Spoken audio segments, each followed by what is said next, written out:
సంక్షేమ సంఘం రాష్ట్ర అధ్యక్షులు మల్లెల లక్ష్మీనారాయణ ఈ రోజున ఎన్డీఏ కూటమి అధికారంలోకి వచ్చి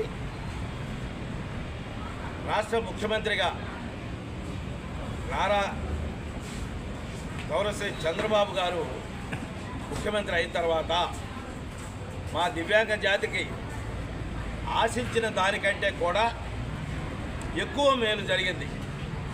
దానికి ఉదాహరణగా ఆయనే పెంచి 3,000 రూపాయలు పింఛన్ని మళ్ళీ ఆయన వచ్చిన తర్వాత 3,000ని 6,000 చేయటం, 5,000 రూపాయలు పింఛన్ని 15,000 చేయటం, అట్లాగే సదరన్ సర్టిఫికెట్ల విషయంలో 365 రోజులు కూడా మేము సదరన్ సర్టిఫికెట్లు పొందే అవకాశం కల్పించడం, ఇటువంటి మంచి పనులు ఈ యొక్క ప్రభుత్వంలో జరిగినాయి.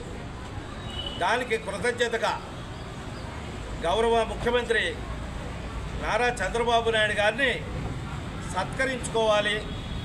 అట్లాగే ఈ కూటమి ప్రభుత్వం రావడానికి, కూటమి ప్రభుత్వానికి అండదండగా ఉండి మా జాతికి కూడా మరి మేలు చేయడానికి చంద్రబాబు గారితో మాట్లాడి మాకు మేలు చేసినటువంటి మరి గౌరవశ్రీ ఉప ముఖ్యమంత్రి పవన్ కళ్యాణ్ గారిని కూడా మేము సన్మానించుకోవాలని అనుకుంటున్నాం. వీరిద్దరూ మాకు ఈ అవకాశాన్ని కల్పించి మమ్మల్ని ఆనందింపజేయమని ప్రార్థిస్తున్నాం. అట్లాగే మా జాతికి దివ్యాంగ జాతి అవయవ లోపంతో బాధపడుతున్నటువంటి దివ్యాంగులు మాత్రమే ఎస్సీ ఎస్టీ వాళ్ళకి రాయితీలు ఇస్తామంటున్నారు. దానికి మాకు ఎటువంటి అభ్యంతరం లేదు. 200 యూనిట్లు ఉచిత కరెంట్ ఇస్తున్నారు. కానీ అవయవ లోపంతో బాధపడుతున్న మాకు 50% ఈ కరెంట్లో రాయితీ ఇవ్వమని అడుగుతున్నాం.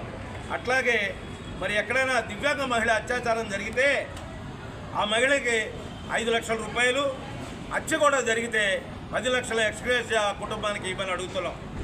ముఖ్యంగా మేము బ్రతకడానికి మా ఉద్యోగాలు చదువుకొని MBA చేసి కూడా ఖాళీగా ఉండి పెళ్ళిళ్ళు కాకుండా చాలామంది మా దివ్యాంగులు ఆవేదన చెందుతున్నారు.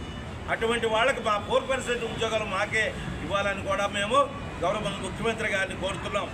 మరి అట్లాగే మరి ఇంకా మా స్థానిక సంస్థలో మమ్మల్ని కూడా మనుషులుగా గుర్తించి మాకు ఓటు బ్యాంకుగానే కాకుండా మాకు 2023లో గౌరవ ముఖ్యమంత్రి చంద్రబాబు గారు మంగళగిరి పార్టీ ఆఫీసులోనే డక్కాపదంగా హామీ ఇచ్చారు.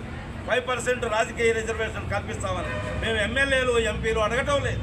స్థానిక సమస్యలు ఉంటే మా సమస్యలు ప్రభుత్వానికి చక్కరదారిగా చెప్పుకోవడానికి అవకాశం ఉంటుందని చెప్పేసి మేము అడుగుతున్నాం. అట్లాగే రామారావు గారు ప్రభుత్వ హయాంలో మరి దివ్యాంగులకు ప్రత్యేక కాలనీలు కట్టించి ఇచ్చేవాళ్ళు.